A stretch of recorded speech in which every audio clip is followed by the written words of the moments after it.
What do I mean by emotional regulation, and why is it so challenging? Emotional regulation, as I describe it, is the ability to be with your emotions, the comfortable ones and the uncomfortable ones, as they rise up in you and as they recede, and to be able to use your logic to become curious about what your emotions are communicating to you about your needs, and your logic to respond in effective ways, because essentially that's what emotions are. The purpose of emotions is to communicate information to us about our needs. And the reason it's so challenging has to do with how our nervous system unconsciously impacts our behavior.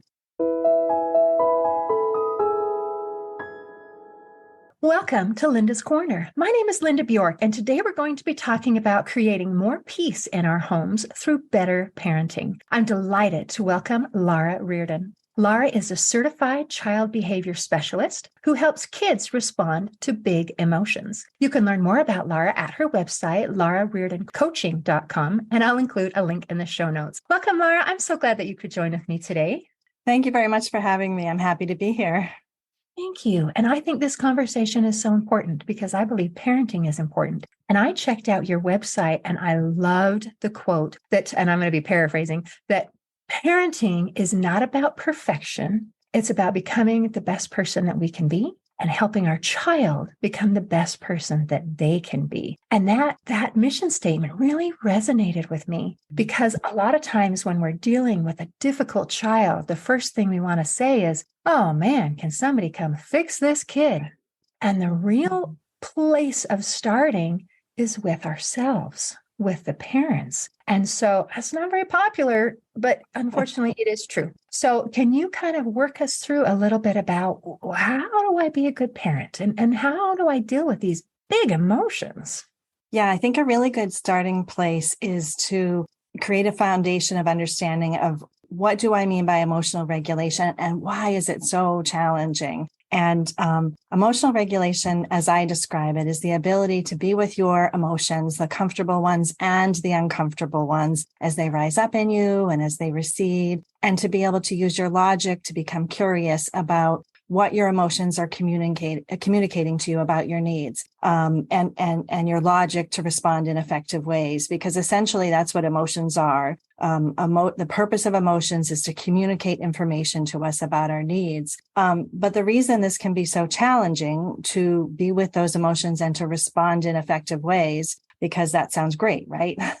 But not so easy to do in real life, as we know. And the reason it's so challenging has to do with how our nervous system unconsciously impacts our behavior. And so what that means is when we're feeling comfortable feelings, our nervous system perceives safety. And those are the times in which emotional regulation comes naturally to us. It's those moments when we're able to be flexible. We feel calm. We're open to listening and learning and problem solving. We're able to act as our best selves. But when we're feeling uncomfortable feelings, our nervous system perceives danger because it doesn't have the ability to decipher the difference between those uncomfortable sensations and emotions that we feel when we are faced with a life-threatening situation compared to those uncomfortable emotions that we feel in everyday life. And so, although this was an incredibly important and life-saving automatic response, unconscious and automatic response, both for our ancestors when physical threats were more common, but continues to be a life-saving response in today's day and age when we are faced with true danger. But in this day and age, more realistically, our fight, flight, or freeze response gets activated when we just experience those big emotions of everyday life. And so what that can look like in real life is it can look like our toddler being at a store and hearing the answer no to what they want, or our preschooler who has a new sibling arrive in their life, or our older kid has to turn off their video game because it's time to do homework, or for ourselves as parents, for example, maybe our kids are fighting. All of these everyday experiences can trigger really big emotions in us. And so instead of responding, being with those uncomfortable emotions and responding in effective ways, it's our unconscious and automatic reaction to lash out, or to shut down. So in our kids, that can look like hitting, kicking, throwing, screaming, running away, laughing at us when we tell them to do something, or shutting down emotionally. And for ourselves as parents, it can look like, again, yelling, screaming, hitting, or it can look like telling our child to go away, or it can be shutting down emotionally or withdrawing physically from our child. So these are just examples of everyday experiences where it can be really challenging to respond in effective ways. And that's why. And so we can start in that place because it creates compassion. It creates compassion for ourselves as parents when we lose it. And it creates compassion for our children when they lose it. And we can recognize that although we can understand and have compassion for why it happens, we can recognize that when we respond in those ways, it's not effective. It creates or it escalates the conflict rather than resolves the conflict.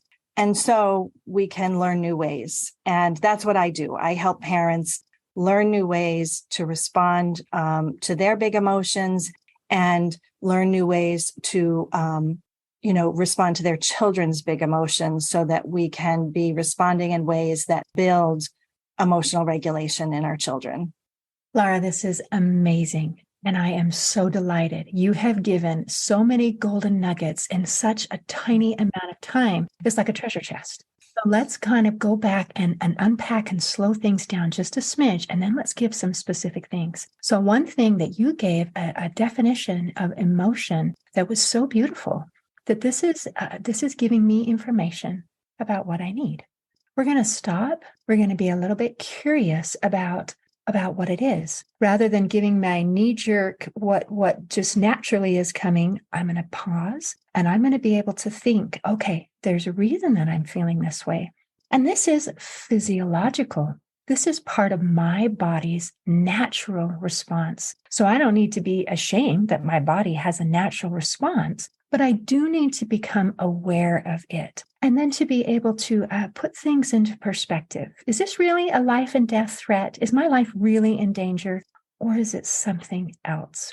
Because those things that you mentioned, these everyday occurrences of being told, I have to turn off my video game, it's time to do homework, isn't actually life or death. But boy, it sure feels like it to the person who's involved. And the same thing with a parent when you're having issues with children. So recognizing where these feelings are coming from and what they're doing for us, oh, that's such an important step, because then it can put things into perspective. It's like, oh, okay, there's a reason. Well, now let's take a look and go a little bit further. And I loved how you explained that we have the difference between if our body is feeling safe or if we are feeling threatened. And when we're feeling safe, that's when we can be a good parent. When things are going well, and when I feel like, I feel like I'm safe. But when I'm feeling those feelings of being threatened, which can come from a lot of different sources and not actual physical danger that I'm going to die, then I need to do something. I need to be even a little bit more in control and more aware so that I can respond in a way that is not making a mountain out of a molehill, that we're able to diffuse the problem rather than throwing gasoline on the fire and just making it bigger. And isn't it interesting that our natural response when things are not going the way we want is either to be this authoritative, you will do blah, blah, blah, and I will either use physical force or I'm going to use verbal assault, or I'm just going to freeze because this is our fight, flight, or freeze. And so, gosh, I really don't want my home to be a place of fighting and flighting and freezing. I would like it to be a place of love and harmony.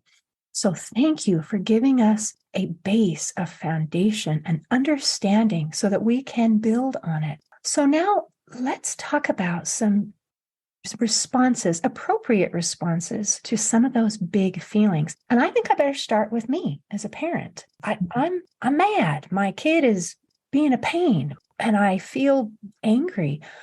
What are some things that I can do to deal with my emotions so that I can respond in an appropriate manner?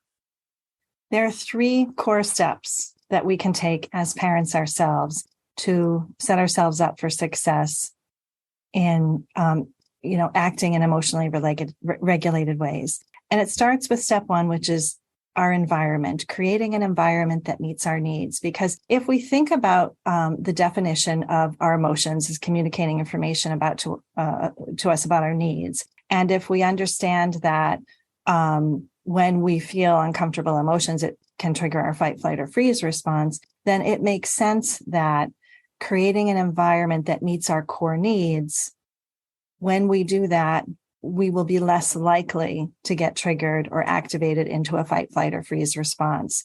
So that's step one. We can look at our core needs for things such as sleep, nutrition, hydration, connection, downtime. And, there's, it really depends. Like everything, right? It's so personalized, and everyone's situation is so unique. So I always recommend parents just start with those core needs. So can we pause and expand on that for a second? I'm sorry. When you were talking about environment, my first thought was like my physical environment, like I need a bigger house or nicer, just kidding. But I wasn't really that, but that's kind of what it sounded like. But yeah. It's about kind of, another word might be self-care, that I need to check in with myself. Did I get enough sleep? Have I eaten today? Did I remember to drink water? Have I remembered to move my body? How am I feeling? Am I sick? Am I tired? Am I exhausted? So we're talking some physical needs in me to see how I'm doing. And if I'm off, maybe that's a good place to start making some corrections, to say, you know what? I think I need to go to bed an hour sooner. I'm a better parent if I get a little more sleep. I'm a better parent when I eat breakfast. I'm a better parent when I remember to drink water, things like that. So, okay, thank you. That matters so much. Okay, so that's what environment means. I'm improving this environment. Yeah, all right. Exactly. So do you have anything else on that, or do you want to go to number 2? Yeah, I mean, I guess just quickly, the additional thing I'd add on that is, I know when my children are grown now, my daughter's 18 and a freshman in college. My son has graduated from college and living in his first apartment. But when my kids were younger, I was that parent back in the day who wore that badge of honor for, I always put my kids' needs first. And I thought that was how you acted as the best possible parent that you could be. And now, of course, we understand that when we take care of our own needs, we're also taking care of the needs of the people around us. And so, that can be a source of inspiration for, doing what we can to add in some of that self-care. And yet I'm also compassionate to the fact that parents today in some ways have the opposite experience of me. There's so many of us that are talking about self-care and the importance of self-care in being the best parent that you can be, the best person that you can be. And so it can feel like an added pressure. It can feel stressful. It can feel overwhelming to be thinking about adding more to our day that already feels like we're in survival mode just to get through it. And so I think that, and also I'll add that for some parents, it feels like a privilege to have the time or the space to add in self-care to your day. And so I think that the most important self-care that we can offer to ourselves is, again, compassion, to recognize that if you're doing your best, that's always enough. And doesn't that matter? That compassion can count as my self-care, that I am the kind of person who is kind to myself. And isn't that wonderful that when we do these things to care for ourselves, that it's not selfishness? It doesn't mean I'm putting my needs, that I don't care about my kids because I wanted to get an hour of sleep. It is that it is helping me become a better parent. So as I help me, it is helping them. So I really appreciate that there is, as you mentioned, more of an emphasis on this, that we maybe have more permission, if you could use that word. We have permission to take care of ourselves. Mm-hmm. And there is that expectation. Of course, we want to be good parents, but that doesn't mean neglecting ourselves. And man, aren't you right that people are so busy. They're so busy and they're tired and they're doing the very best that they can. And so if we can just be kind to ourselves If that's what we can do today, then we did it. Yeah, well said. Well done. Well, thank you for adding that clarification. All right. What's the second thing? Yeah. So step 2 is an in the moment tool for when we are feeling triggered. And what's that? When we talk about our environment, that's the proactive thing we can do to set ourselves up for success. But in the moment, when we're feeling triggered, I created a tool called the ABCs for keeping calm. And I'll just tick through it quickly. A is for awareness. It's all starts, of course, with awareness.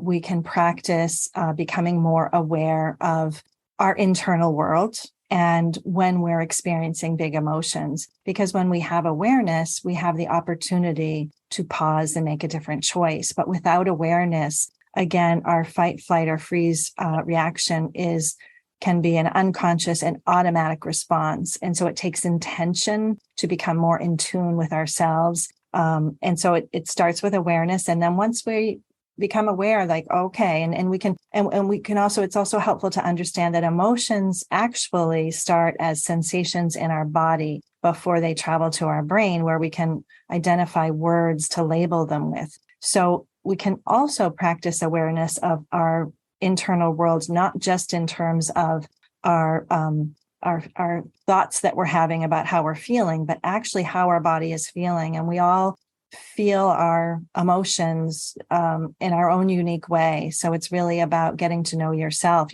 For some of us, we feel a tightness in our chest. For others, it's in our throat or on our head, or just tensed muscles, stomach upset. It can look different for every person.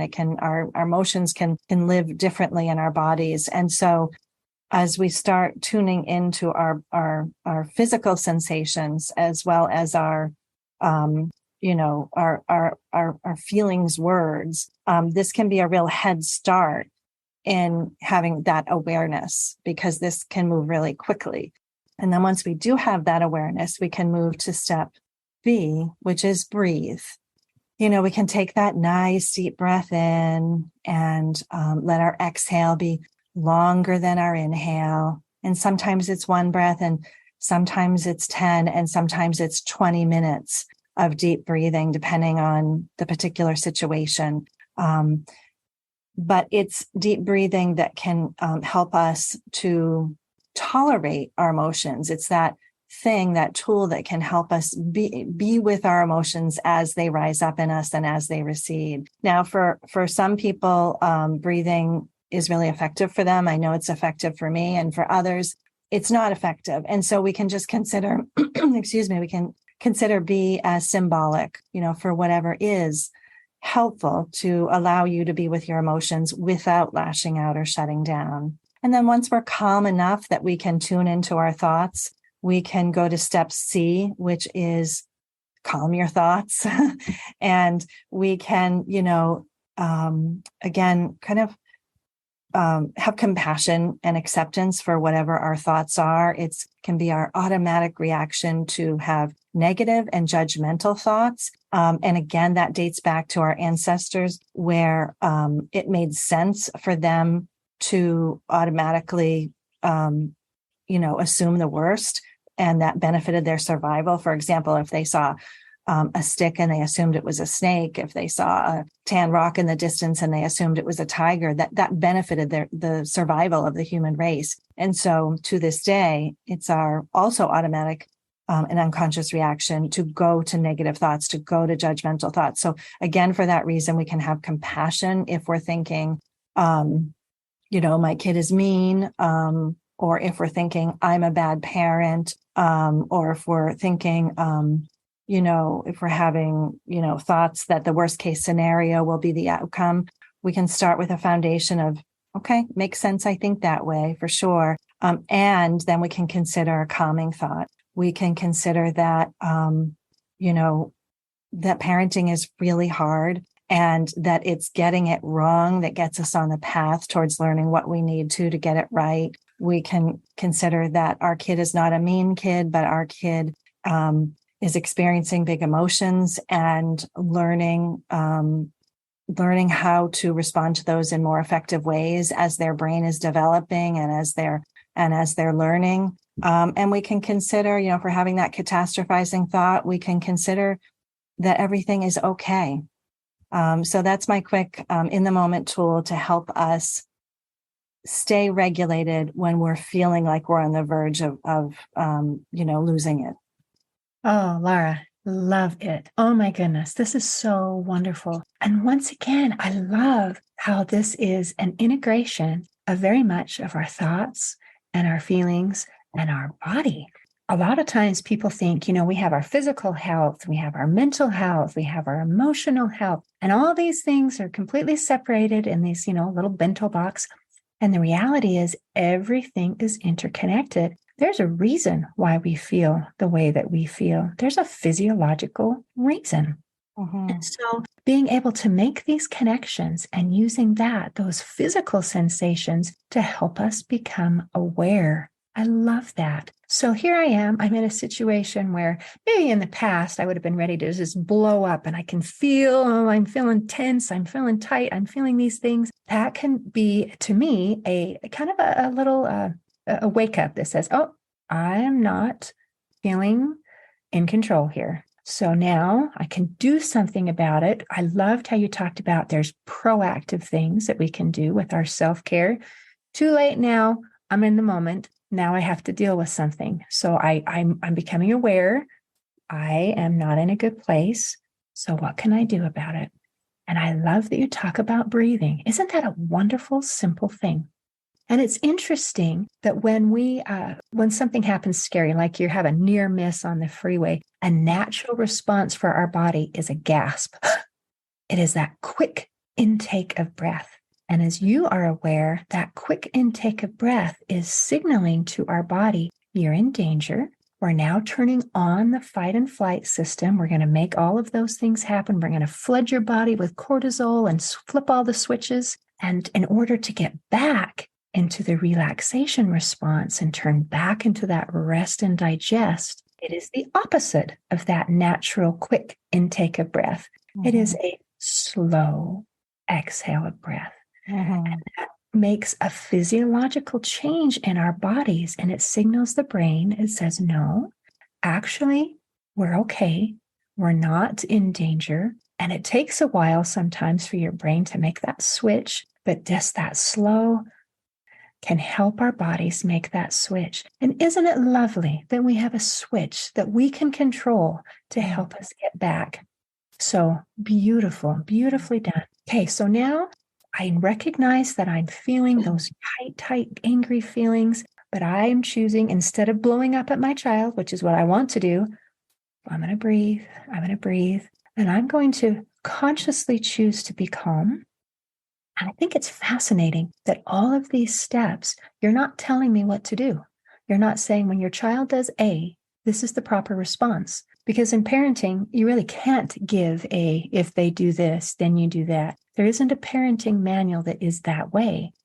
But what you're doing is helping me become my best self so that I can respond, because there's nobody who knows my kid better than I do. There's nobody who loves my child more than I do. I just need to put myself in a good place so that I can do the right thing rather than my knee-jerk reaction. Beautifully, beautifully done. Okay, so our first step was a proactive thing of let's take care of me. And we're just going to do the best we can. But when we're in the moment, we have something we can do. I love that. A, B, C. Beautiful, beautifully done. Thank you. This is good stuff. Well, thank you for your input. Do you have anything else? Your beautiful way of reflecting on what I share. And I really enjoy hearing how you respond. And, a caveat, just as there was for, creating an environment that supports our needs, we can also have that compassion for, the fact that learning to manage our emotions is work for a lifetime, and so we can think of this as, slowly just moving in the direction towards becoming our best selves over the course of a lifetime. And so we can recognize that, especially in the early days, it might be in that moment when our head hits the pillow, or when we wake up in the middle of the night or first thing in the morning, when we actually have a clear mind and we have maybe the first awareness of, oh, that's what was happening. And I didn't even think about it, but now I'm seeing it. And, we can think of that as the first step of moving in this direction towards building our emotional regulation. So we can recognize that for some of us, emotional regulation comes more easily. For some of us, based on genetics and environment, it's going to be more challenging. And for all of us, most of us were not taught how to manage our emotions effectively. And so we can recognize, we can start where we are, and we can build step by step from there. And when we get it wrong, we can go to step 3, which is to reflect. We can, when we lose it, we can reflect on what happened. We can reflect on perhaps what our emotions are communicating to us about our needs. And it may be information about our needs in the present moment. It may be that wake up call to, oh, maybe I need to go to bed an hour earlier, or maybe I need to create some space for me to move in the day. Or maybe I need to start my day by filling up that cup of water and knowing that it's just there and ready to go for the day. Or it could be that our big emotions are actually giving us information about our needs that were not met in the past. So, for example, if we grew up in a household where our emotions were not allowed, if our parents responded to our big emotions by lashing out or shutting down, then we learned that emotions are not safe.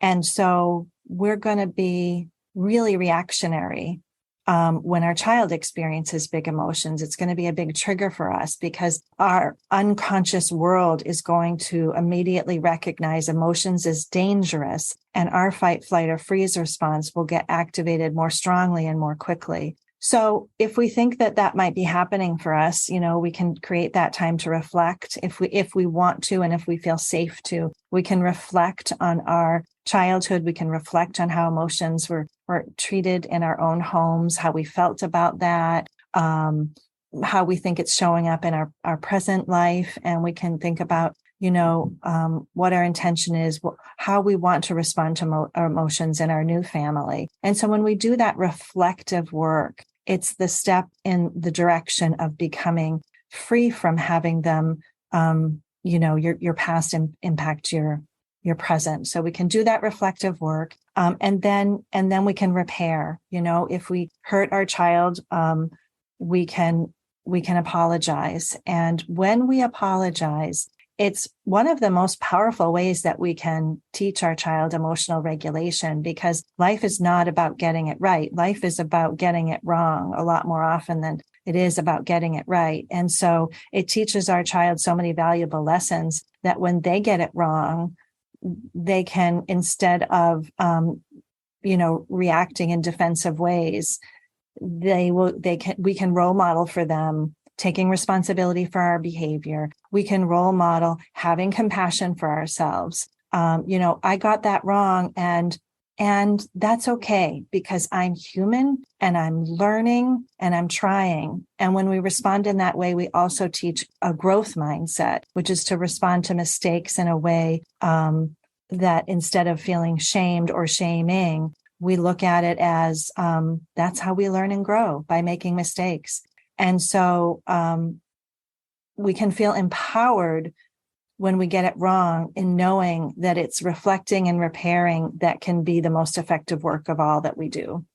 That is so beautiful. So we have a plan for before, during, and after when we have a situation. And I love that you used the word when we mess up, not if, because we're going to. And I really appreciate that you included apology and explaining how that it doesn't put us down in our children's eyes like, oh, I'm supposed to be perfect. It actually raises us up as a role model of, oh, I'm sorry, I made a mistake, and it's okay. This is how I learn, and this is how I'm going to move forward.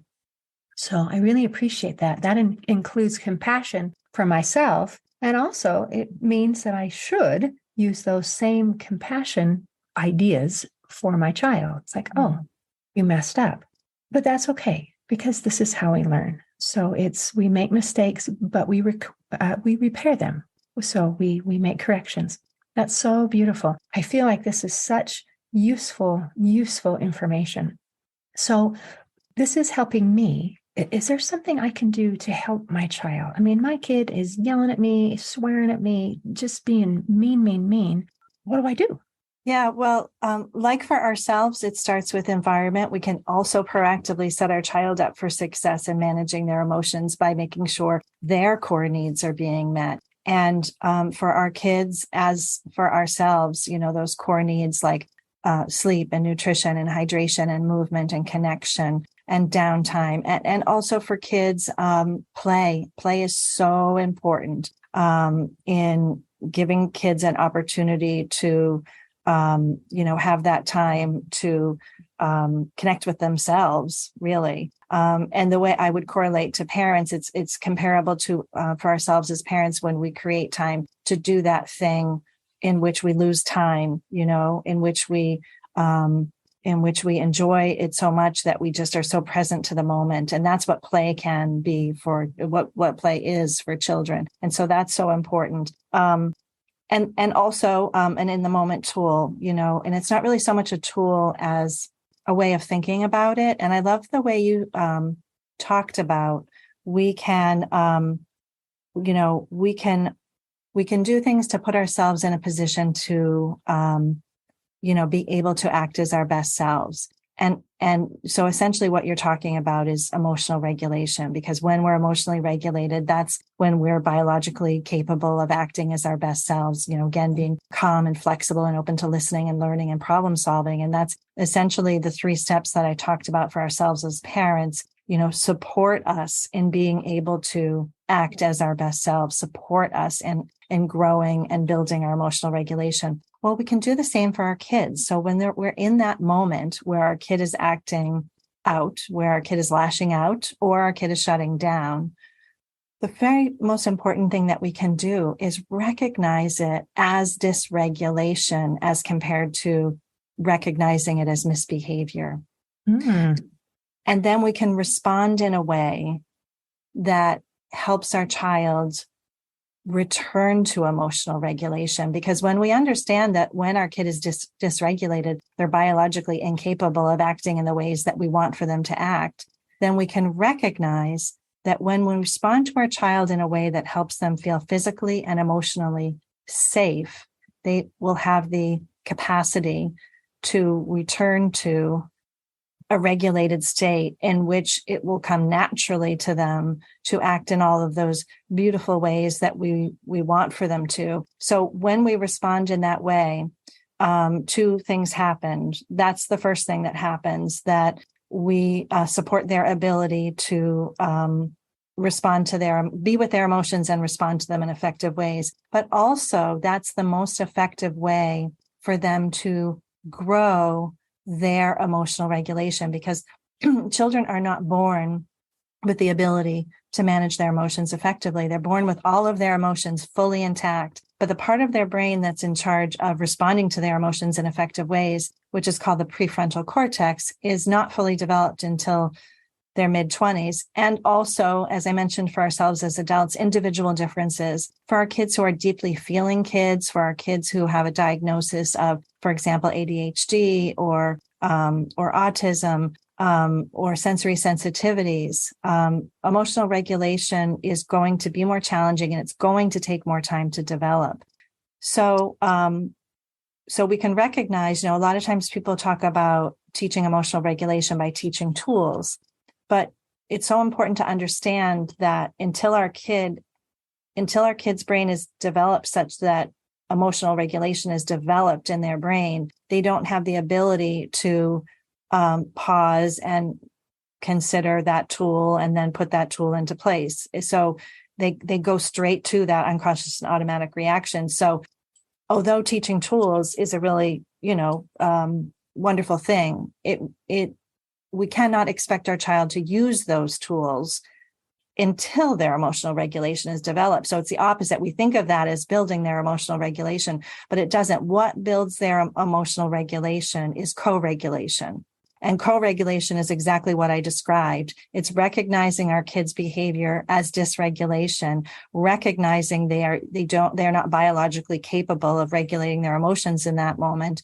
And so helping them to do it, co-regulating, helping them to return to a regulated state until they're able to do it on their own. And that's, that is a type of learning called embodied learning, which means instead of learning it with our mind, we're feeling it inside of our body. And that is the most effective way to wire their brain to support the development of emotional regulation. So again, responding in that way has that twofold effect: the short-term effect of supporting them in their ability to respond in effective ways, which is what we want, and the long-term impact of building their emotional regulation so that one day they can do that on their own. That's amazing. That is amazing. Mm-hmm. And it does put a lot of burden on parents because they're not, I guess we can't be surprised that they can't do what their brains have not been developed to do properly. So that requires some extra patience on our end. Darn it. And yet, I will share two things on that. I will say that our culture teaches us the importance of independence. We really value independence. And so I can share a painful story that also I have compassion for myself, and I recognize it as getting it wrong is how I learned to get it right and all of that. But I still remember a day when my daughter was, I really don't know, but let's say somewhere between 8 and 10. And I remember her looking at me and saying, "Mom, I really need you to help me calm down." And I remember, it's like I have to force myself through this story because it's so hard for me to say. And I remember looking at her and saying, "No, it's your job to learn how to calm down on your own." Now, I thought I was being the best possible parent to her. I thought that was the most effective way I could help her in that moment because I didn't know better. And most of us don't know this. This learning is based on the latest research in neuroscience. This is not what they were teaching when I was going to parenting classes. And this is still brand new information that we're just starting to get out to parents. And so, so we can recognize that our culture values independence, and yet we can recognize as well that what neuroscience teaches us is that, and I'll step back for a moment because I think what we're afraid of as a culture is that if we help our kid calm down, they're going to become dependent on us to calm down. And it's our job to teach them how to calm down independently so they can grow up to be people who can manage their emotions. So it's all very logical and it all makes sense. And it's what we're taught. But what neuroscience teaches us about how our brain actually works, our brain and body work together, is that in fact, it's co-regulation that does develop the emotional regulation. And so we can feel the release of that burden and that worry that if we help our kid that we're not doing right by them.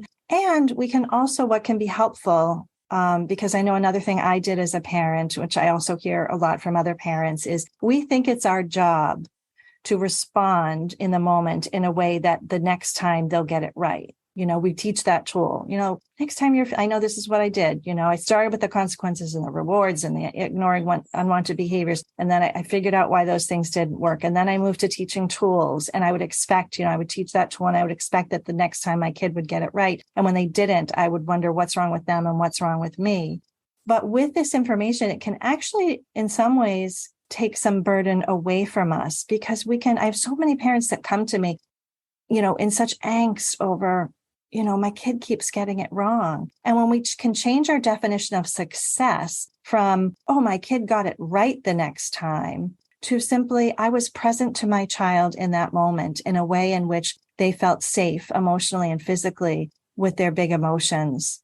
And I helped them return to a state in which they were able to, feel calm again. When we look at the definition of success as that, that can actually take a lot of the pressure off. And I recognize, that can, and I'm happy to talk about a specific example because I know I'm talking really high level here, and this just looks different in every situation, and for each individual child in terms of, how you do that. But in some ways that can take the burden off of us. It's not our job to respond in ways that gets our kid to act perfectly the next time. It's just our job to be present to them in a way that recognizes, in a way that communicates verbally or non-verbally. You're not a bad kid because you're acting this way. You are a good kid who is learning and growing, and I am here for you. And that matters. So thank you, Laura. This has been just amazing. Is there anything else you just want to make sure that we cover before we close today? I think that the most important thing that I will close with is the message that I've communicated throughout our conversation, which is compassion. I think that really what I teach is everything is rooted in compassion for ourselves. When we're not getting it right, we're not a bad parent.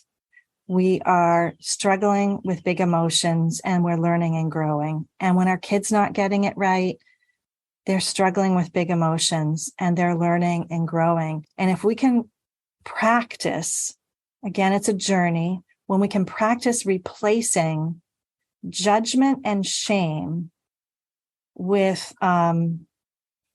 compassion, with responding in a way that someone feels seen and understood. Again, they're not a bad kid. They're a good kid who's learning and struggling. Then I just think that is the most important message of all. Thank you. That is excellent. And thank you for visiting with me today. This has been delightful. Thank you for having me. It was truly a pleasure having a conversation with you. In closing, I'd like to share a quote by pediatric surgeon C. Everett Koop. He said, "Life affords no greater responsibility, no greater privilege than the raising of the next generation." For our listeners who have that great responsibility of parenting, I invite you to create more peace in your home by strengthening your parenting skills and emotional regulation. See you next time on Linda's Corner. Thanks for listening.